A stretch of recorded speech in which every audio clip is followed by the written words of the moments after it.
How did you become relevant in a completely different market? If you're just a lone ship bobbing in the ocean and something goes wrong, well, there's no one to help you out. There's no one to hear you scream. Gathering and network building was by far and away the single most important factor to my success. Now that is not just my industry. The stronger and broader your community, that's gonna be like the fast track secret to success.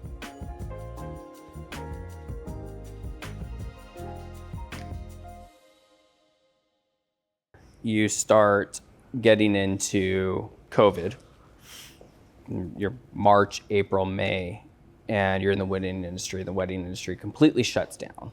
How do you recover?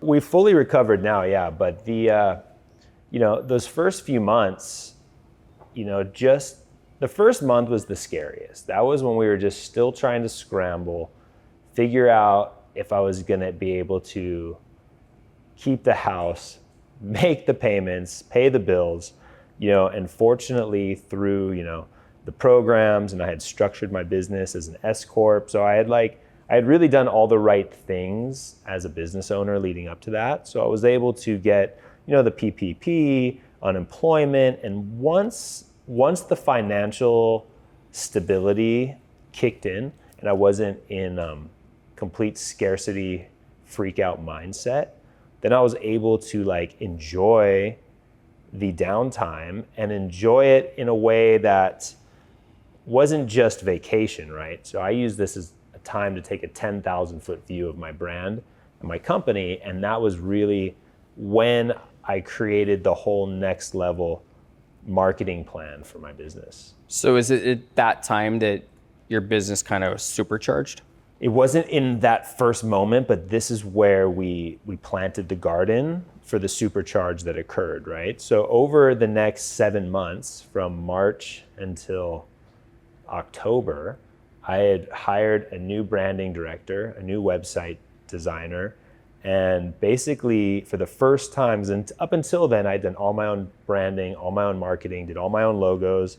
I used to play in bands, so I'd make all of our flyers. I taught myself web design from the band days, right? So I was a total one-man show, but I realized I needed, in order to take it to the next step, I needed to bring in people who were as good at one thing as I was at the taking photos. So I took that time, identified my new target market, identified who I wanted to work with, where I wanted to work, how I wanted to work, what I wanted to charge, and I took all those components into that process. And at the end of it, 2021 rolls around. Every wedding professional on the planet, it was the busiest year we'd ever had, any of us. I did 80 weddings 2021, and 76 of them were back on Maui because a lot of them were reschedules. So all the new connections I had made over social media for that whole year, all they saw me now on a plane, on a plane, on a plane, on a plane, travel, travel, travel, destination, destination, destination. Now this was just my circumstance because I had all these reschedules from Maui where I was already planning on flying back for them because they booked me as a local back in 2019. But everyone else didn't know that. So all they saw was Chris does destination, and that's all he does.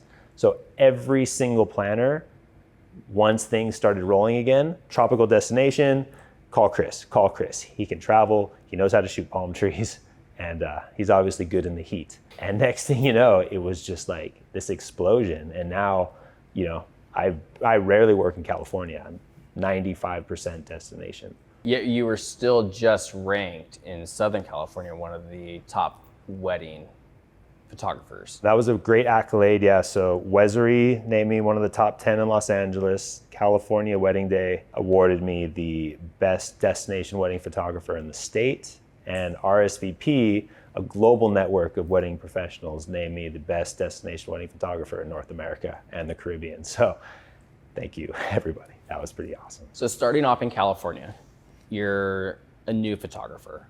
And I'm gonna try and relate this into real estate. Totally. Here's some of these things so it's relevant to people watching and reading. What are some of the things that you did to reestablish yourself? Like, how did you become relevant in a completely different market?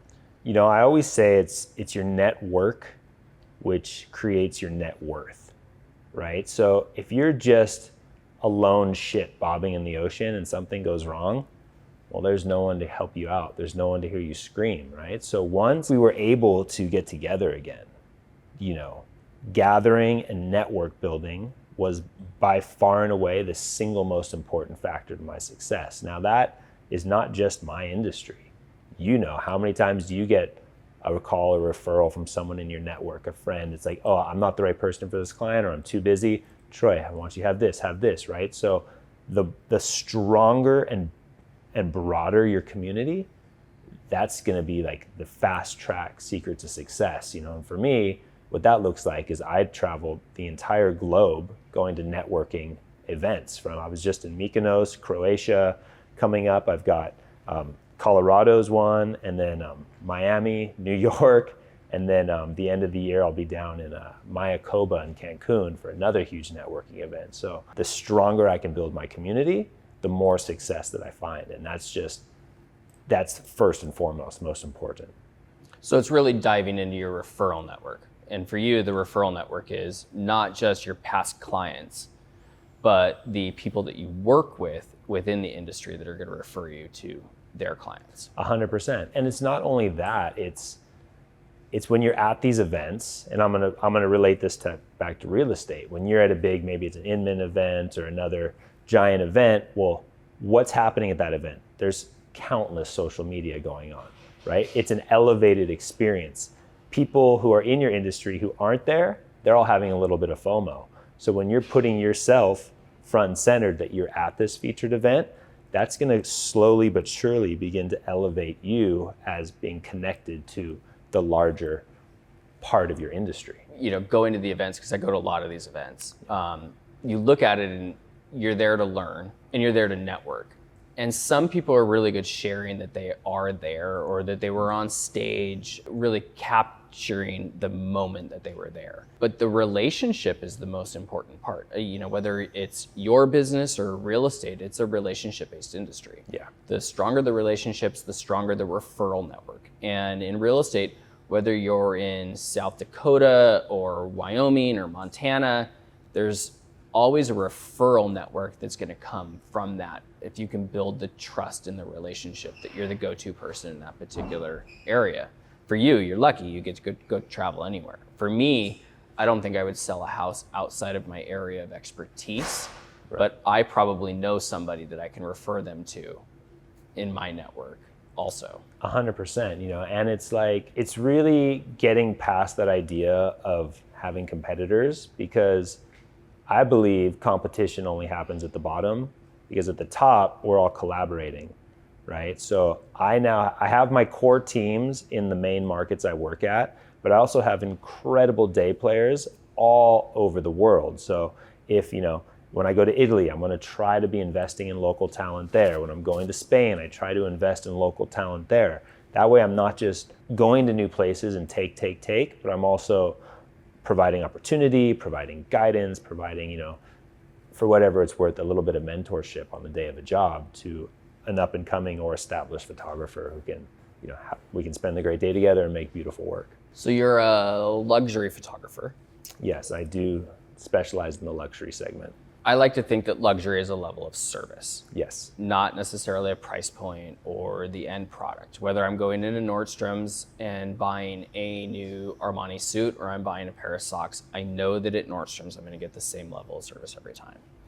And I think that's really relatable between real estate and so many different things. But for you, knowing that you've bought and sold houses, how do you define luxury, kind of tying it back into what you do and knowing the real estate industry?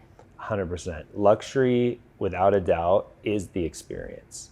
It does come at a price point, because as the provider of luxury services, as we both are, it's the difference between our basic understanding when we go check into a Rosewood hotel or we check into a Four Seasons or a luxury property. We've experienced what that feels like to be the end user, right? So we know that it's that, how was your journey? Cold towel, here's a drink. All of a sudden you're feeling seen, you're feeling pampered, you're feeling taken care of.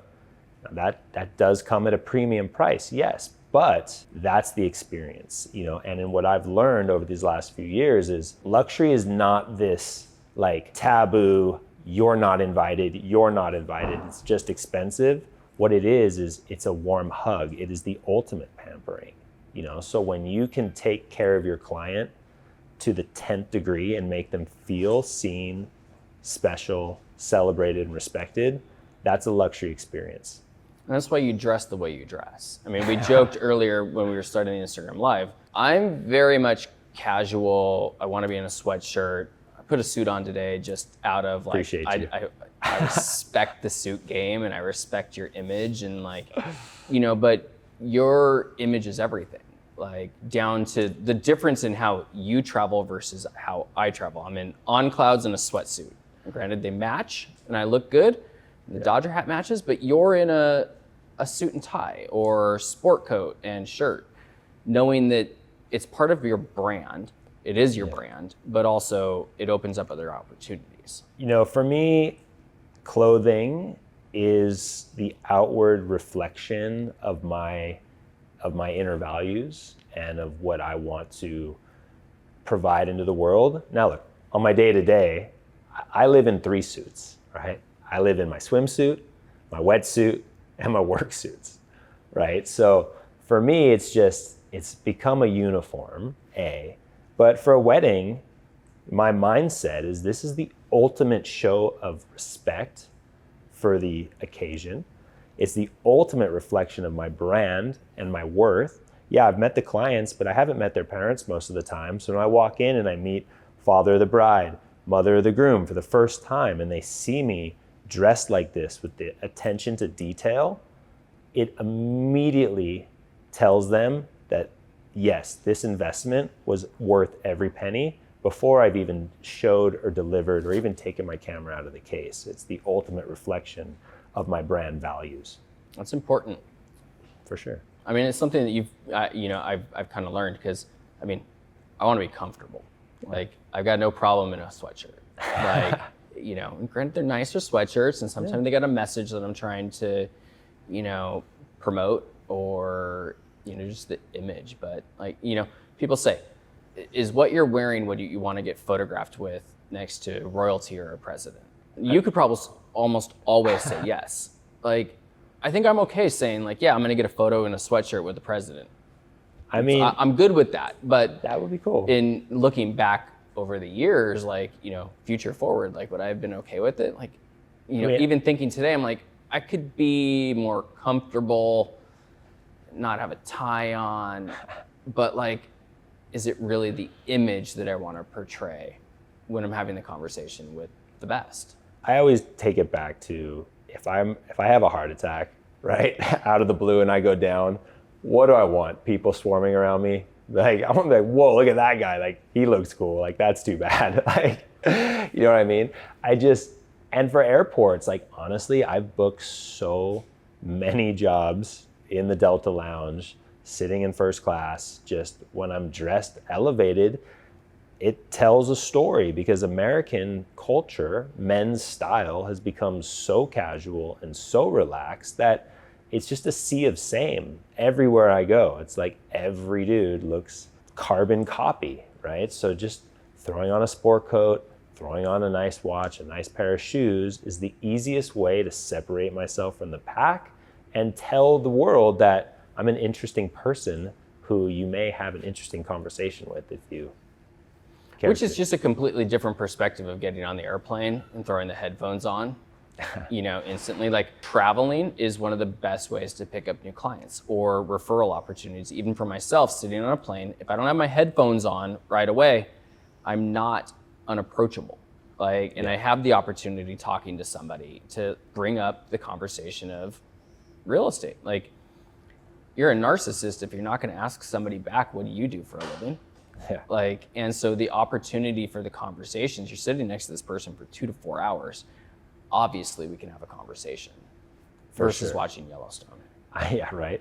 My favorite airplane story, actually, it was a wedding on Maui last year. And we were literally, I get on the plane and there's like this fun group of people, all about my age. And we start talking and I was like, oh, they're like, what are you doing on Maui? Like, we're going for a wedding. Like, cool, like, I'm gonna go photograph a wedding. Like, it's not at the Ritz, is it? I'm like, it is. And turns out it was all the parents of the bride's like friend group, right? So we just instantly all hit it off. Great group of people. As we're coming into Maui, we're literally on the descent, and the weather was so bad that the pilot had to avert the landing, right? So like we're literally coming down, averts the landing, takes us to Kauai, and we all get marooned on Kauai for the night. So I just embed myself with my new friends. Long story short, we were all like full besties the whole wedding weekend, and now I have one of those people's sons getting married next year in New Orleans, and I'll be doing their wedding too. So it's just that opportunity of making new friends out of this crazy situation was an incredible like bonus out of that. But would that have happened if you were in sweatpants and a hoodie? I don't know if they would have invited me to come like take a taxi with them and like become part of their inner group if I was just looked like a average or not taking care of myself. So real estate, Yes. you've bought and sold homes. Yep. What do you look for in an agent? Look, if someone isn't a reflection of my values right off the gate, they're not getting the job. If they show up and they're like in jeans and a t-shirt, that tells me they aren't serious. If they show up in a car that isn't like dialed in, doesn't have to be like fancy, but if their car isn't clean, their car isn't washed, it tells me that they miss details. Attention to details don't matter.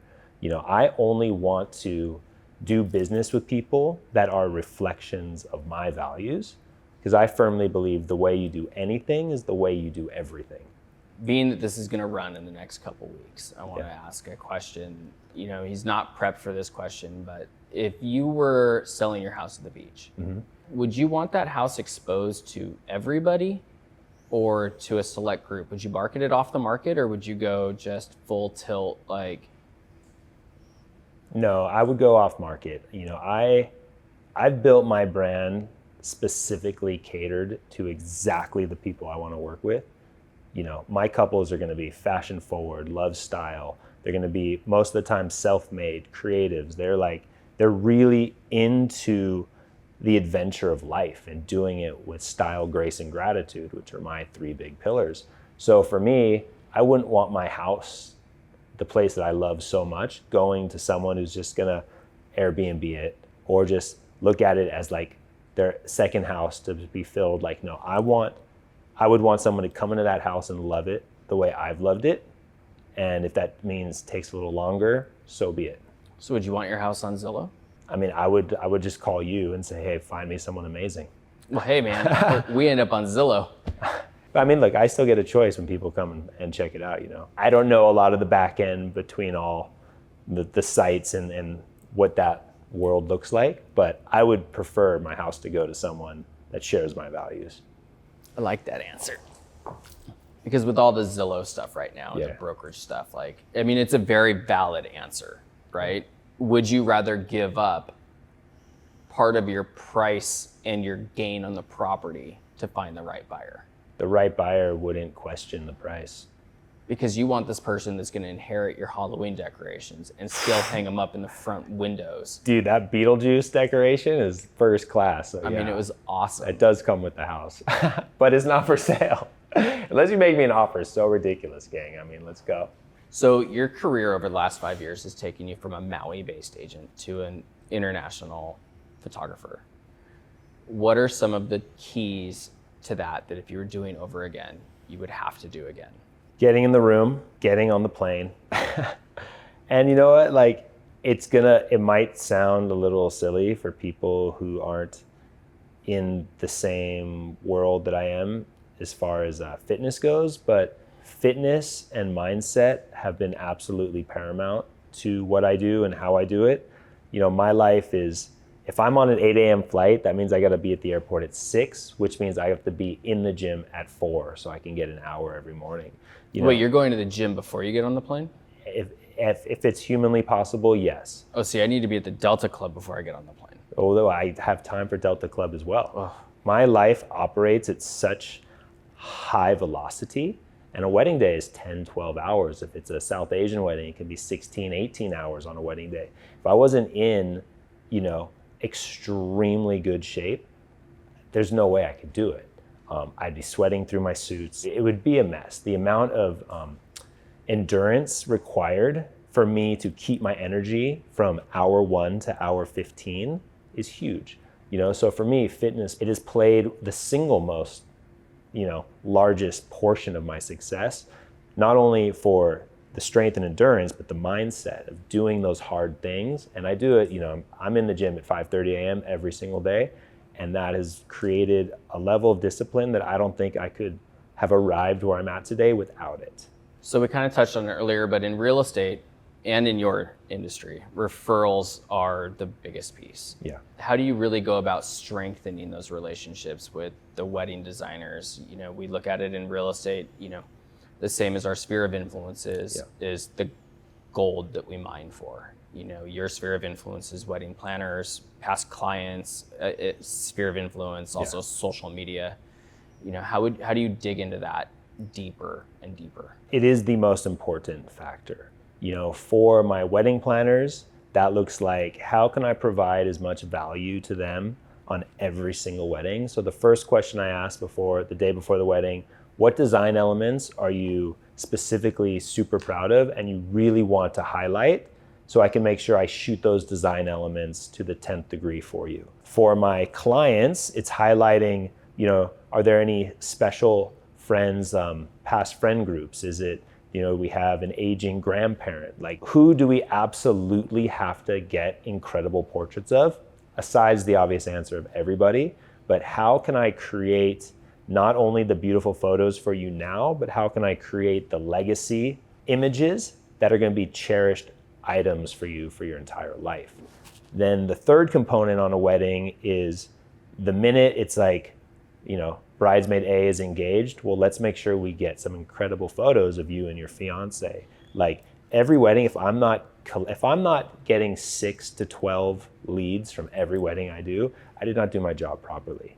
And that comes from the friend group, the bridesmaids, the parents. I'll have a lot of time, even mothers of the bride, be like, oh my gosh, our cousin, she's not here, but they're getting married, like, you have to meet them. It's just, and again, that service, that level of care, giving people an experience that they've never felt before, especially from a photographer at a wedding, who's usually like, I love you guys, and it's not as bad anymore, but if you're in khakis and a checkered shirt with chunky New Balance shoes with 12 cameras hanging off your body all day, you're not providing the same level of service I'm providing. You are not. I'm sorry. What I'm picking up is that people get married, they typically buy a house. So if you know anybody that's looking to buy or sell a house that you've recently shot a wedding, I would love the referral. That's gonna be in my new welcome package. There we go. For sure. So you recently got into LinkedIn. Yes. How's that been with your business? So LinkedIn has been great. I've been using it for not my personal shooting weddings business, but I'm using it now for as I've entered the speaking and education stage of my career, I've been using it to leverage connections into new conferences, new agents. How can I find people who will amplify that side of my career? And it's been amazing. I've pretty rapidly been building a community there. The power of LinkedIn. Yeah, it's pretty amazing. So my last question for you. All right. From postcards and first haircuts, Yes. what's the next thing for Chris Evans? Currently, I'm building out my education and mentorship program, which I'm really excited about. This is an opportunity for me to continue my path towards leaving legacy. The legacy I left on Maui, suiting for weddings, providing luxury service, has been pretty palpable, and I'm so proud of all my community there, seeing the way they're dressing and the way they're servicing weddings now. And if I can continue to elevate the industry through these tiers and these steps and this knowledge, that's very, very important for me. Continuing to spread the message of gratitude and kindness and humility. I think sometimes on paper, people just look at me in my suits and they get their own picture of me. But this is just the packaging, because once you open the box, it's an incredible warm hug filled with gratitude, full of grace, and full of kindness and empathy. And that's just really the big message that I'm pushing out into the world. Well, I see that message every day. And thank you for sitting down and talking today. I appreciate you. Thank you so much.